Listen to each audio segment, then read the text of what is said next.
Hello, everybody.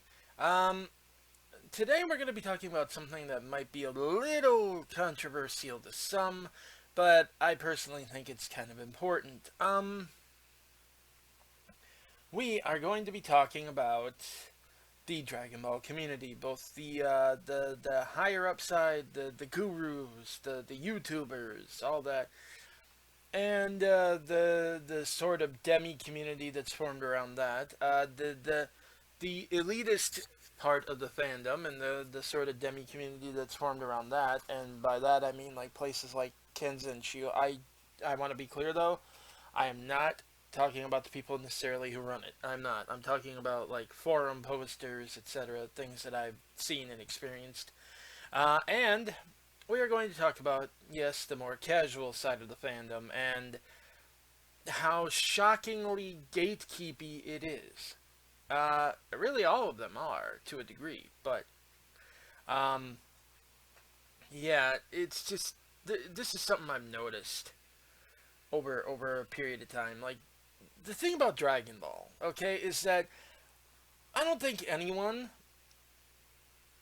would honestly try to hold it up as high art. Okay, I am a huge fan of this series. It's actually one of my favorite of all time. But the fact that it's not super deep and artistic, like super deep. Now, I'm not saying there's no depth. I'm not. But the fact that it's not, like super deep and trying to talk about like the meaning of life and getting into philosophy and everything, that's part of why I love it. Because it stands out against so much modern anime. Which is also part of why a lot of modern anime fans really don't like it.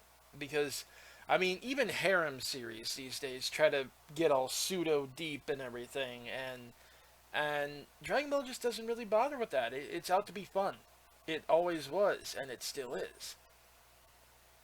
There are life lessons in it, sure, but they're not overt. They're not in your face. A lot of it can be taken from the characters themselves, as opposed to being spelled out in the narrative. And it's just a all around good old fashioned fun series. And and yet there's so many people who seem to lose that. And what I mean by that is they take things way too seriously. And things start to get personal, they start to get protective. There's a bit of a hierarchy that's formed and people are defensive of that. I ain't gonna say everybody is, and I ain't even gonna say that they do it intentionally necessarily. And here's what I mean by that.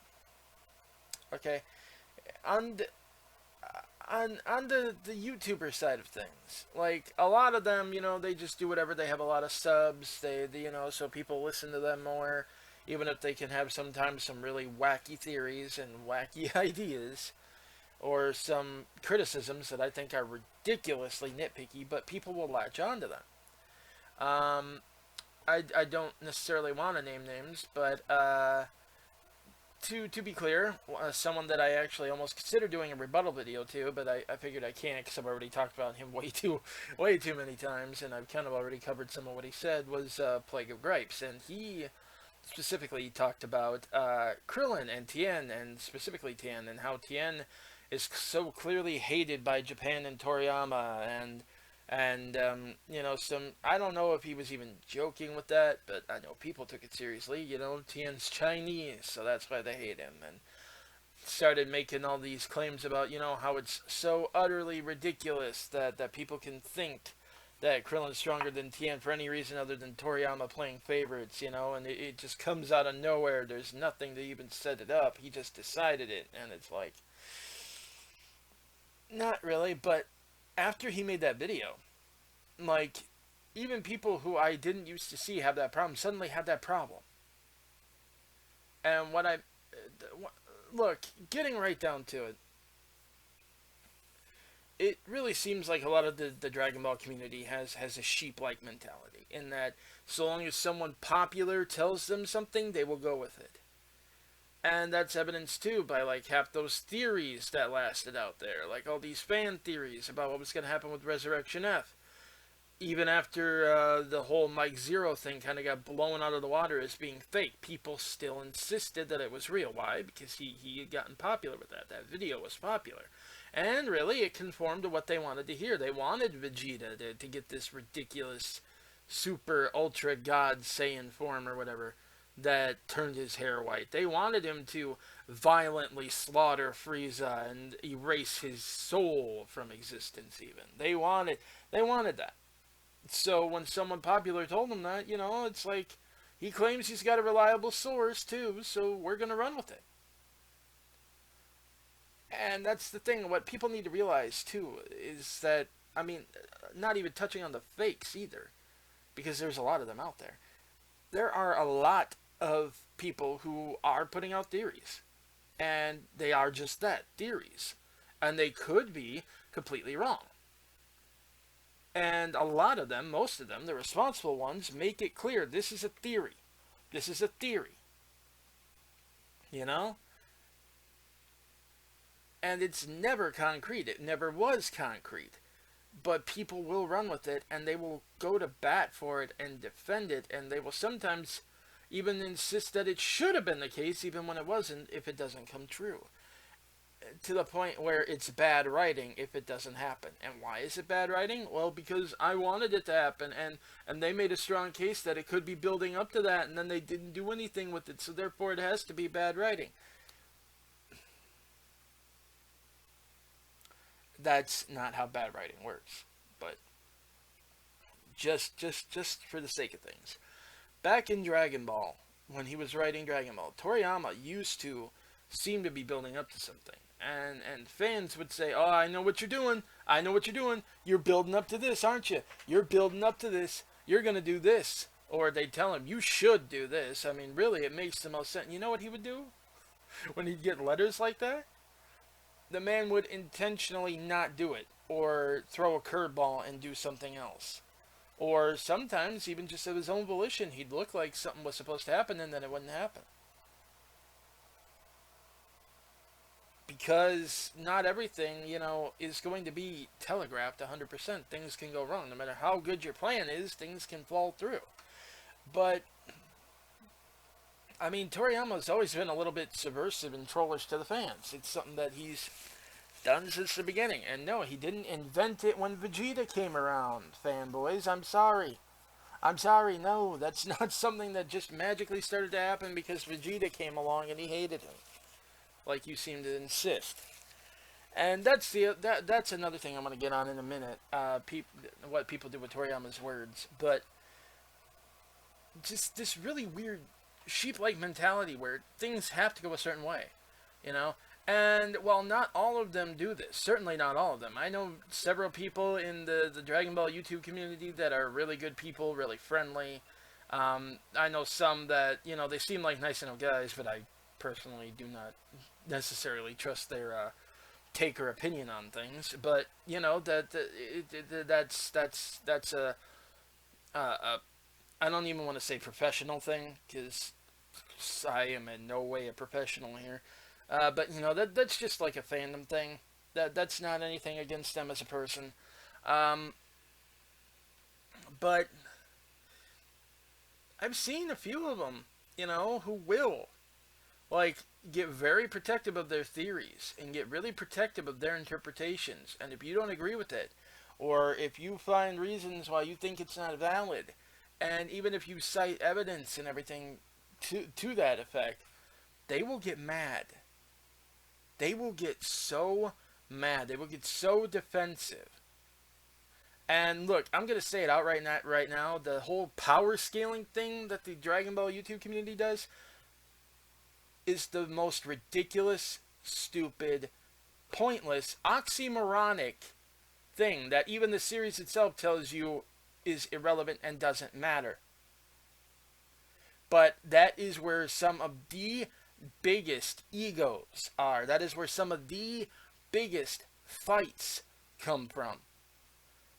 Like, again, I ain't even gonna name names, but I got into an argument with somebody just about one of their power scaling decisions, and I said that I don't necessarily think that's the case because we also have this, and this to suggest that, this was a bluff. It wasn't necessarily gospel truth. And what happens? You get literally called retarded. You get them while they're arguing with you, talking to you about to their friends about how stupid you are for arguing with them, and it's just why? You're fighting over literal arbitrary numbers that don't even matter. But you have this massive ego, like you somehow crack some kind of mathematical code that makes you what? Superior to everybody?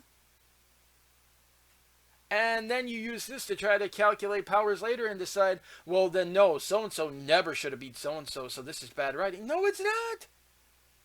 Because you don't even know what the heck this person's power is. I mean, you're talking about some characters even who are getting stronger as they fight, and yet you act like you can calculate their power level.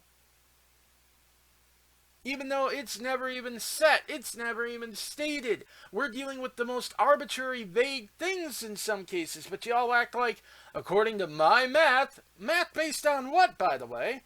So and so could not have beaten so and so. Are you kidding me? Like, it was one thing when y'all used to do this for fun, or for, just for the heck of it, and see if you can figure it out.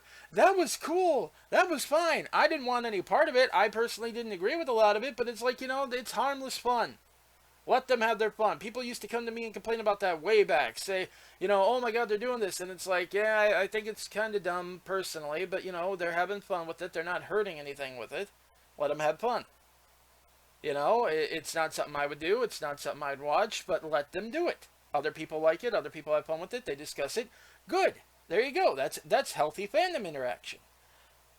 That changed a lot over the last few years, especially when we had that lull in Dragon Ball, and it's like everyone started analyzing all the different power levels and all the different series and in the games, even with some of the game characters, and then Heroes came out, and that, I think, is where things started getting really stupid, because people started trying to analyze that. Don't. Okay, Dragon Ball Heroes, if you have a problem with, like, power levels and arbitrary power scaling and everything, do not touch Heroes, because that'll be the biggest headache. But they started doing it, and that's when, that's when things really started blowing up in terms of, like, getting defensive about it. And then, Battle of Gods comes along, they try to power scale Beerus and Whis. Resurrection F comes along, they try to power scale Beerus and Whis and Frieza, and try to talk about how, based on my calculations, he'd have had to become X amount stronger, and that means that if he could have done that in months, this is incredibly it's stuff like that. Don't do that. There is a reason Toriyama threw the numbers out and said that you're thinking about this all wrong. That's all I'm saying. But again, if you want to do it for fun, go right ahead. But just stop getting so defensive and angry if anyone doesn't agree with you or dares to challenge you on it. My God. And then we have the other YouTubers, the ones who do the analysis videos, and the ones who, do this and that. And I have seen some of them get very nitpicky. And I do mean very nitpicky with, like, reviews and quality and, this was a really bad episode because of X, Y, and Z. And yet, I'm not even going to touch on the fact that there are times they'll criticize something in the Super anime, but then when the Super manga does it, they like it better because, they did it quicker, so there weren't multiple episodes between this and it's like, that doesn't make it any less of a non-explanation. In fact, you're more likely to notice it. It's a more glaring problem, if it's a problem at all. But that's neither here nor there. Again, it's these analyses of, like, characters and arcs and could so-and-so potentially beat so-and-so?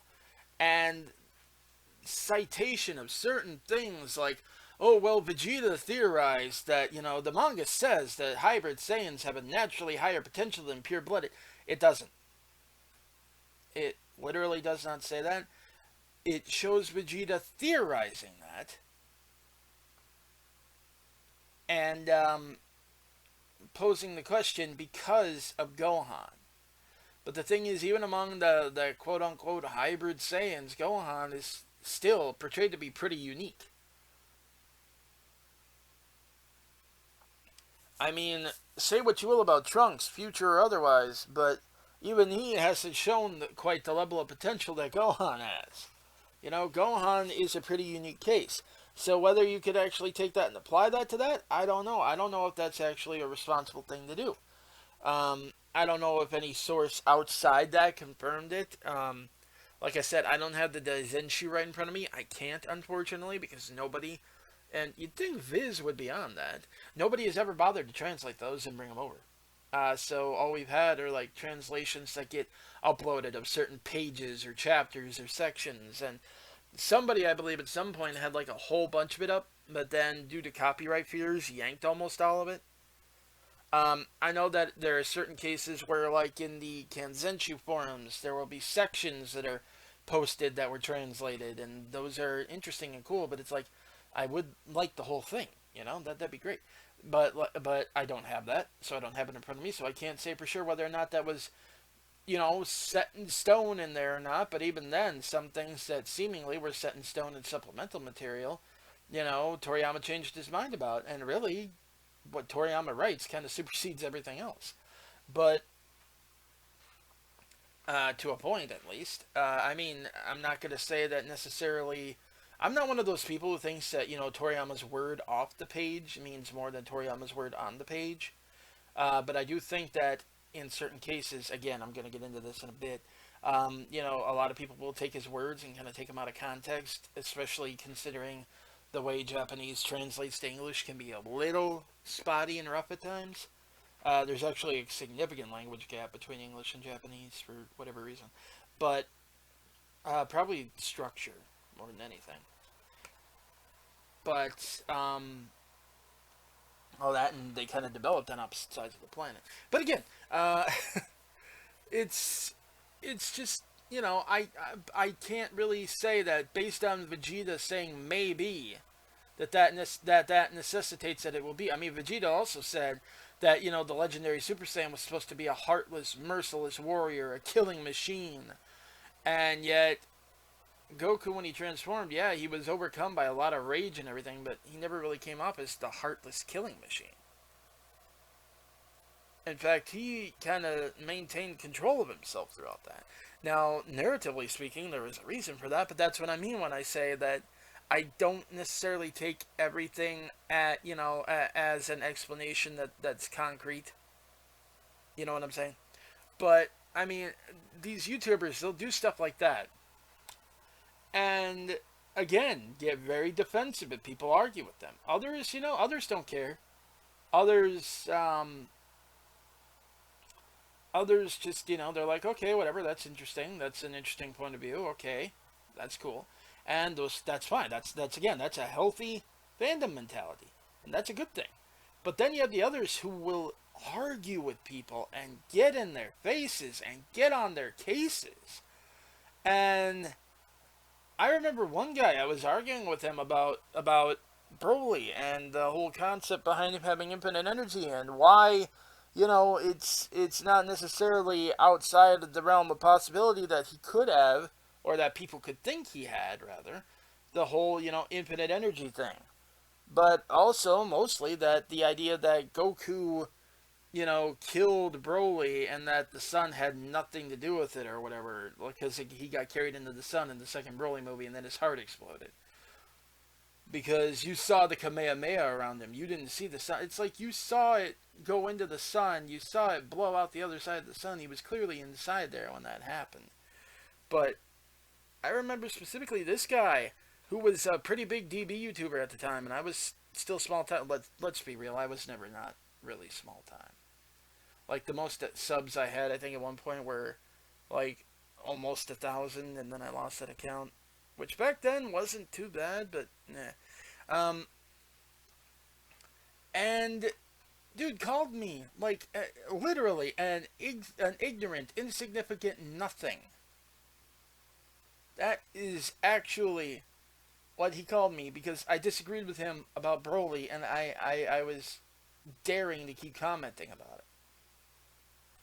I mm, I mean, it's a stupid thing, really. It's Broly, but it's like I was just doing it because the video was there and I heard it, and it's like, yeah, I don't necessarily agree with that, so I'm going to say why. Like, interaction was supposed to be something the fandom was doing at the time, and like even back then, it was starting to rear its head. The bigger DB YouTubers started getting big old egos, and thank God not all of them have it, or even if they kind of have a slightly inflated ego, they're not jerks, you know. But the uh, gosh, the fact that there are some who will do that is kind of concerning. Now on the more now on the more God, the elitist side of things, you know, I want to get on that in a second, but the sheep mentality kind of applies to the DB YouTuber side of things too, because again, you know, this person said this, so I agree with that. You know, I've had people argue with me about my assessment of whether or not Khalifa and Kale are badly written or should not be able to do what they do, and I'm like, okay, you can argue that, but obviously we see here that they're capable of doing it, and I don't see anything that says they shouldn't. And when the reply comes back as, well, you know, legit power scalers on YouTube have already debunked this idea, it's like, first of all, the idea of a legit power scaler is, again, silly, but number two, they're literally making up numbers. They're guessing as much, if not more, than I am. How have they debunked this idea? You know, this is what I mean, though. This community is way too willing to believe anything that anyone in any kind of position of popularity tells them. All right, now let's shift over to the elitist side of things. Now, these are the people who they're the ones who get mad if you say Krillin instead of Kuririn. They're the ones who get mad if you call her Android 18 and not number 18, or you know, or you know, refer to Master Roshi as Master Roshi and not Muten Roshi or Kamisenen. You know, Kamisenen. That's hard as heck to say, honestly. You know, if you say Senzu Bean and not Senzu, they, you know, that kind of thing. They get mad. They're those fellas, the ones who seem to think that they, because they've been fans for so long, have a certain ownership of the series even more so than the author does. I see a lot of people write literal essays on why Toriyama's word can never be taken over fan interpretation of the series because death of the author or some other contrived BS that does not apply here. I mean, here's why I say that, because there's this argument that perception, okay, of Dragon Ball supersedes what's actually written about Dragon Ball, or what Toriyama has said was his intent with Dragon Ball. Your intent does not matter. What matters is how people choose to interpret what you wrote. Therefore, they are not wrong when they make these claims. That is incredibly backwards. And I know that that's a big part of literary theory these days, and that's part of why I hate literary theory. In that there are cases where, yes, the author did very much intend, outright mean for this to happen. And when you take it into account as to how that affects the series, how a character behaves and everything, there are certain things that you cannot leave open to interpretation. Now, you can get parallels out of there that maybe the author didn't intend, lessons even the author didn't intend, and that's fine. And if the author says, oh, I didn't intend that, that's where that does apply.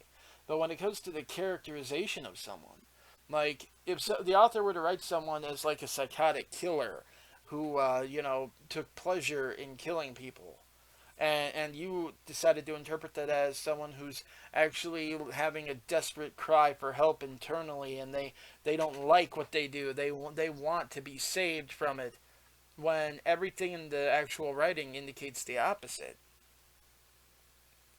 then I'm sorry, you don't supersede what the author wrote. You know, that's just how it is. Your interpretation does not supersede what's there. It just does not. And frankly, your interpretation is only as valid as the evidence you can present to support it. So, if you're just saying that because, oh, I love this author, I love this character, they're my baby, please don't be mad at them, because I think I can kind of see where they might have had a sad childhood. Okay, show proof of that. Show proof. If someone could show a lot more proof that, as the author intended, that's not the case, then you could show proof that, as you interpret, this is the case. Then honestly, your interpretation doesn't hold a whole lot of validity, you know. And that's what I'm getting at here. When you get to Toriyama's word about his series and what he intended, there are things that really are not able to be overridden by fan interpretation, and one of them is his portrayal of Goku. But this also gets into where Toriyama's wording and the way he phrases things can be lost, especially since Toriyama is a very self-deprecating person. Toriyama is a very sarcastic person. Toriyama will make jokes. Toriyama can also be led in interviews, I've noticed. Where he'll say something, but then someone will say, well, then would you say that that means this? And he'll be like, I guess, yeah, sure. You know? But in some cases, I just think it's genuine misinterpretation. Like, for example, when he talks about Goku, and how Goku's not meant to be a heroic character. Goku doesn't necessarily do what he does for the sake of being a hero. Goku does what he does for the sake of, you know, achieving his own goal. First and foremost. That's what's first and foremost on his mind. And he can wind up doing good things as a result of that, but, you know, those good things are not exclusively his motivation. I mean, heck, on Namek, what was Goku's motivation? To go there, to, you know, protect everybody, get the Dragon Balls, resurrect their friends, and leave. He actually wouldn't have fought Frieza, even though he was really excited at the thought. But because that was not his goal. His goal, in that particular case, was that. So what did he do? Gave everyone even a chance to leave. No fight, just leave. You know, he didn't fight Frieza inerrantly just for the sake of the universe. He saw what a threat he was afterwards, and it sort of became a secondary objective, but it was never the primary reason he did it. Okay? Same with a lot of things. Jingle Village, when they were being oppressed by General White and the Red Ribbon Army. He didn't go there necessarily to liberate them, even when he was going to raid Muscle Tower. His chief motivation, or what really piqued his interest, was when they had a Dragon Ball there. But the fact that he could also liberate the village, it's like, yeah, I'll do it. You know, it's not saying that Goku doesn't care about anyone else's problems or their plight. It's just that it's not his chief motivation. See, among shonen heroes of the time, it was a really popular trope to have your heroic hero, you know, the man wandering out there looking to defend the innocent, like Kenshiro from Fist of the North Star often found himself doing that. You know, stuff like that. I mean, it wasn't always the case with him either, granted, but you know, that trope did exist at the time, and Goku was not that. And he said that he got frustrated because back in the time that they were doing the Dragon Ball / Dragon Ball Z anime, they did sometimes try to take elements of that trope and put it into him. And that's just not who he is, you know. And that did irk him a little bit. But, you know, this weird idea that is how he was, contrary to what Toriyama said, and that he therefore is grossly out of character in Super, even though he's pretty much acting the same way in Super, is kind of silly and really not able to be defended, mostly because you're not listening to what the man's saying. And it's the same thing with Goku and his family. People have said that Goku can't feel love. Goku can't feel affection for his family. He just views them as pals, no different than his other friends. I think that you're kind of looking into that the wrong way. In that Vegeta is capable of having the normal family structure, the people who are the closest to him, his wife, his son, his daughter, etc. that that whole little small nucleus. Goku, on the other hand, I don't think that it's meant to be dismissive of his family. More like his friends, his nakama, his comrades are close to him like family. They are pretty much family too. There is not really a distinction. And the reason I say that is because when you look at the way Goku does interact with Chi Chi and Gohan, you know, it is distinctly different from the others. But at the same time, like when Piccolo was killed, Goku got mad. You know, when Krillin was killed twice, Goku flew into a rage as if someone had killed a member of his family. You know, when Tien and Yamcha were killed, he was as desperate to resurrect them as he would have been to resurrect, Krillin or Chi Chi or it's more a case, and Bulma's one of his oldest friends. He's very protective of her too. It's just one of those cases where I don't think it's Toriyama saying Goku doesn't have family. Goku doesn't see family. It's that Goku sees friends and family as pretty much the same thing to him, which is demonstrable in the series itself. But and part of that might be because Goku never really did have a family, so just everybody that he meets and befriends, they kind of become his family. I mean, all he had was his grandpa, to his recollection, to his memory, and he got squished. So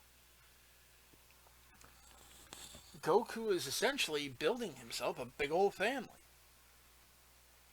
He doesn't think of it necessarily as a family, but that's what it is to him. It's as close to him as a family. Um, but, you got that all tossed around by people who go around claiming that, oh, Goku couldn't feel this, Goku couldn't feel that. These are like the fake elitists, is a better term, because they act like they have this like impeccable grip on the series. They will write these long dissertations. The problem is, you're wrong from square one. You are wrong from square one on your interpretation of this.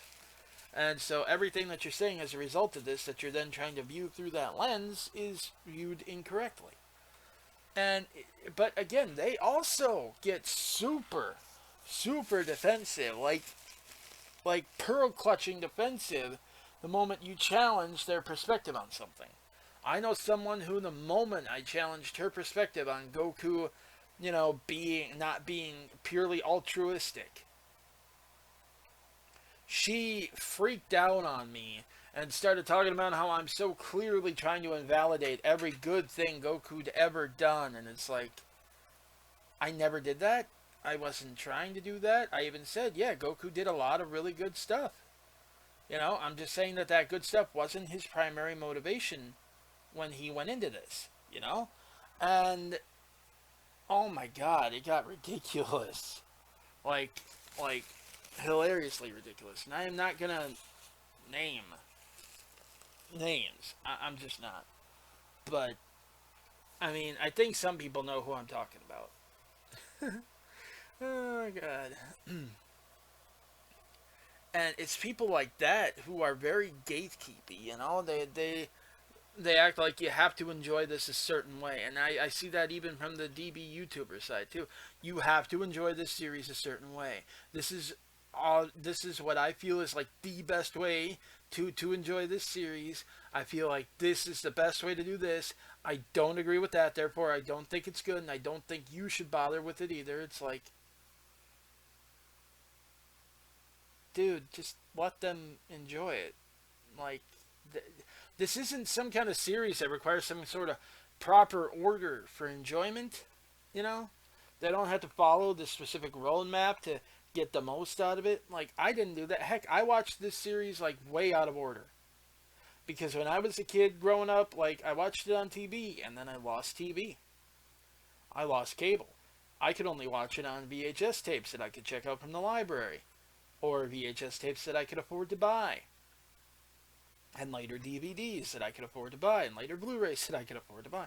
But my point is, like, I actually didn't get to see the Funimation dub of the Saiyan arc until they released those, well, I mean, nobody did. But I didn't even really get to see the full Saiyan arc because honestly, the Saban dub, the Ocean dub, was just so bad. I actually dropped the series.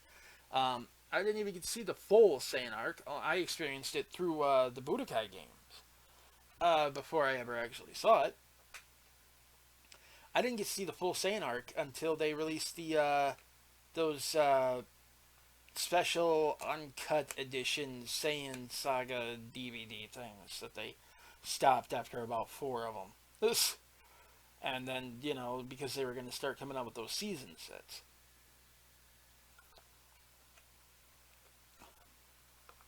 But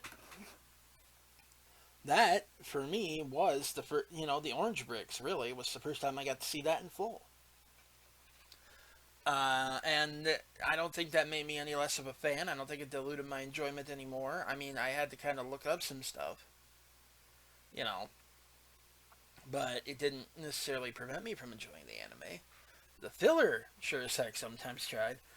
Then I found the manga, and I just started reading through that instead because, the library had like the first couple arcs of the manga there, and I could check out the other volumes from other places.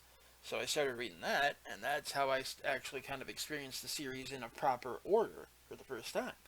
And yeah, it made me love it a lot more. It did.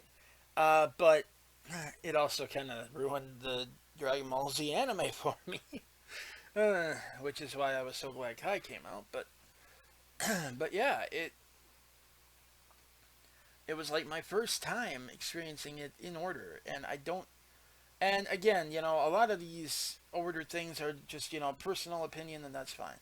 But I've seen so many people act like you will not get everything out of Dragon Ball that you need to get out of Dragon Ball unless you watch them in this order, and they'll even toss some of the movies in there at random because I have no idea why.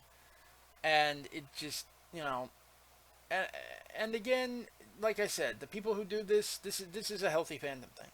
People who do this just for doing it, that's fine. People who insist that it's their way or the highway, not so much. Same thing with the elitist side of things. You have to experience the manga and the manga only, and you need to understand these different translations here, and you need to read the Daizenshu, which is technically impossible for you, but we're still going to hold you accountable if you don't find ways to do it. Uh, that is just not healthy.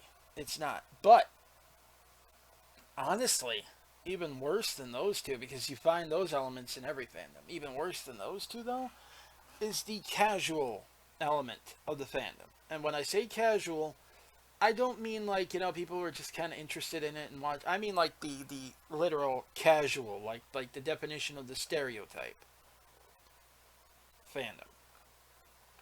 The ones who are in it just for the big booms and explosions because that's all there is. Herder, the Dragon Ball Z abridged fans who insist that this is better than the show. The meme lords who go out there posting, stupid memes in the comments of every DBZ video, or, hey, look, Krillin tripped. I guess he died again. XD, Krillin don't count times infinity. Or, Yamcha's here. Yamcha's dead. That stuff. It's like it was funny at first, when the people who actually had talent did it. It's not so funny when you do it. And it's actually stopped being funny when they do it too. I mean, that's the biggest problem with this fandom. Most of the casual element of it goes entirely off the memes anymore, not off the series itself. A lot of them, they don't even actually sit down and watch the show. Why? Oh, I'm waiting for the dub. Okay, you can do that. But then why are you going off reports and rants and everything of what other people have said happened in the series when they don't? To this day, have people insisting over a year later that Goku is what doomed all these universes with that tournament. And that he didn't care if it would doom them, he wanted it. Beerus tried to warn him it would doom him, and he did it anyway. No, that's not even what happened. Beerus didn't even expect them to have that tournament and then wipe out any universe that lost. That was a shock even to him. But there's still people who believe it, you know?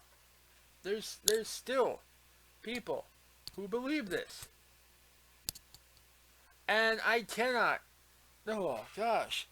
And you cannot, argue with these people. You cannot reason with these people. The moment you post proof that their meme isn't true, they get mad. They get literally mad. And it isn't even just a case of, hey, I was only kidding, you're taking this way too seriously.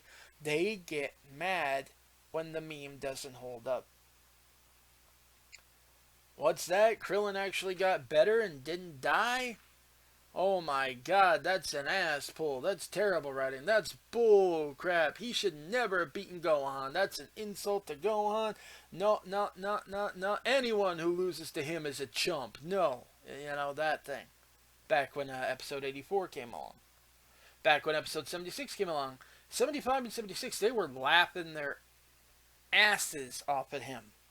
Back in episode 75. Episode 76 comes along. They're mad. They're salty. They're just stewing. Didn't really talk about it. Acted like a uneventful episode. Like, really? You just saw somebody confront their fear, overcome it, overcome years of PTSD, of overcome, fear, depression, find themselves again. And you guys are going to tell me that that's uneventful and that you were actually happier back when he was so out of character because it fit your memes? And the same thing with Goku, Goku's a terrible dad, Green Dad XD. Piccolo was Gohan's real dad. Vegeta's such a better father. Always was. Like, really? I mean, I can point to so many times of Goku being gentle and nurturing with Gohan in the roast set when he was a little kid and Raditz took him. What'd he say? Daddy's coming to save you. When he was on Namek dying and he got there with the Senzu Bean. It's okay, Gohan. Daddy's here. Daddy's got you. Goten wanted that hug. Goku just whips him right up in the air and squeezes him really tight and holds him. And just holds him and lets him cry it out. And he gets a bit emotional too. It's Gohan when he thinks he's not going to see him anymore. And he's like, I'm probably not going to see you anymore until you cross over. Go kick Boo's butt. He gave him a big old hug. Bear hug. He told Gohan how proud of him he was. He spends time with Goten, but he's a terrible dad. But Vegeta, who almost let Trunks fall to his death. Trunks and Bulma fall to their death. Said that he didn't care. No time for sentiment. The same Vegeta who never even held Trunks once, even as a baby. The first time he ever really gave him any kind of physical affection was when he hugged him when he was about to go kill himself. The same Vegeta who told Trunks to try to hit him, and when Trunks had managed to nick him, he lost his temper and popped him in the nose so hard, gave him a nosebleed. That's a better dad? Why? Because he was there? He was distant as hell, even if he was there. But no, that's the meme, and the second you try to challenge that, people get mad. People get mad, or they'll say, well, I can kind of see where you're coming from, but I still think this. Or, I can kind of see why you'd think that. Or, I can kind of see your point, but no, I'm going with this. This is still BS to me. You point out, I literally, again, just sat down and in text form laid out why Krillin surpassing Tien is not an asshole, not bad writing, why it was in the cards from the beginning. And the guy said, I showed him in the manga even. You know what the guy says? Well, I see where you're coming from, but I'm sorry, to me it's still BS. To me. See, that's the thing. That's the big problem with the casuals, with the DB YouTubers, with everybody really. It's, to me, this is this. Ergo, it is objectively this. This community is so, oh God. And then, the best part about the casuals is how they're even gate TV, because they will sit there and actively discourage you from going out and reading the manga. They will actually actively discourage you from watching the series in the original Japanese. They will actually discourage you from watching Kai and not the old Z stuff with all the filler. In fact, they'll actually insist that the filler is what made the series good in the first place. and that the manga and that Kai are terrible, badly written. They're short and nothing eventful happens, and the battles are underwhelming, and etc. I could go on, but my God, this community is in shambles, man. It's a mess. And I genuinely do not think other fandoms, when they hear about this one, really grasp how splintered it is and how everyone's just kind of running in circles in this fandom. There are people who literally, just from their own attitudes and their view of the series, cannot cohabitate. By their own definitions, this person can't be a fan, but by this person's definition, this person can't be a fan, and by this person's definition, y'all are taking this way too seriously. It's just a cartoon about explosions. You see what I mean? And the fact that the fact that a lot of times it's actually mostly the casual side of things that actually gets the publicity, that shows up in the videos by the big websites, that shows up in the this and that. And of course they're always wanking Vegeta in those, because let's face it, according to the casual side of the fan base, Vegeta is literally the only character who's a character.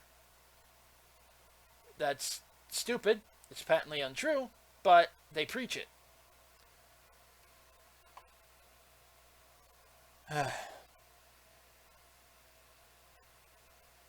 And that's, I think, what irks me, and when they're treated like authorities on the series, like people who are like big on the gaming side of things, it's like, okay, yes, this person, they have a big following, they cover the games a lot in that side of things.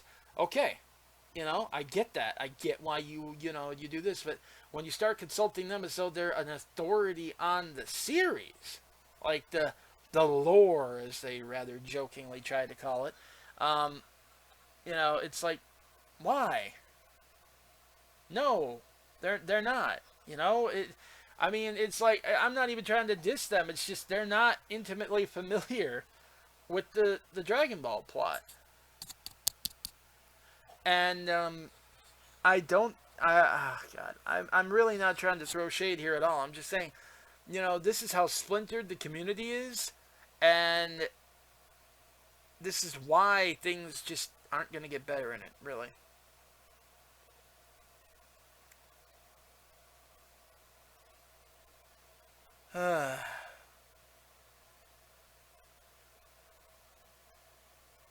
It's just, I miss the good old days, when I first started doing this. A lot of people, we didn't really know what we were doing, but we had fun, and we didn't really take big old shots at each other, and we didn't, and when we could prove something, or we had basis for it, other people would be like, oh, okay, I guess I was wrong. That's interesting. And I would see people who didn't like entire arcs, or even the entire series of like Dragon Ball Z, and say that it stopped getting good after Dragon Ball, when they'd have like notions that they had about the series kind of explained away and shown not to be there. It changed their entire outlook, and they wound up loving the whole thing. you know? But we don't get that now. We're just so divided and splintered, and it makes me sad, man. It it really makes it so hard to even enjoy things anymore. I mean, when your first thought about two characters having an argument is, oh, here it comes, XD, they gonna get a divorce, or this character who, here they have a hot wife. Oh my God, let's do cuck jokes. Or you can't even post a screenshot, an out of context screenshot of what you actually think is a funny line. Regardless of context, it's a funny line. You know, like I posted the other day the screenshot of Krillin telling Gohan, why are you dressed like that? You'll make your wife cry, when he was dressed as the Great Saiyaman. I thought that was a hilarious insult. Whether Videl actually liked it or not, I thought that was a funny insult. You'll make your wife cry. I hadn't heard that before. That got me. I posted it on over on Tumblr.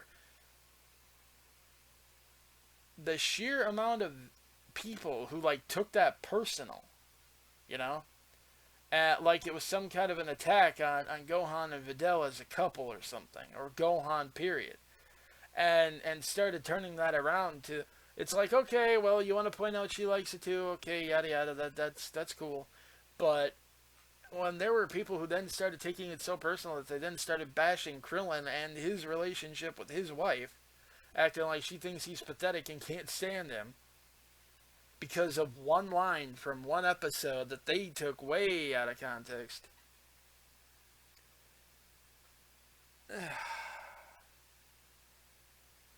Man, I don't know. It's just, I miss the good old days. That's all I can say, man. Back when talking about Dragon Ball was fun and didn't feel like a chore or like you were stepping in a minefield.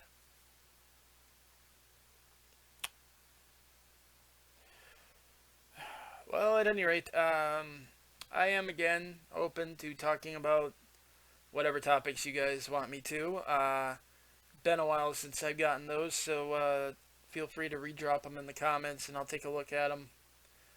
Uh, I have quite a bit more free time lately, though, so I should be able to do videos more frequently, which is a plus. And I will catch you guys later. See ya.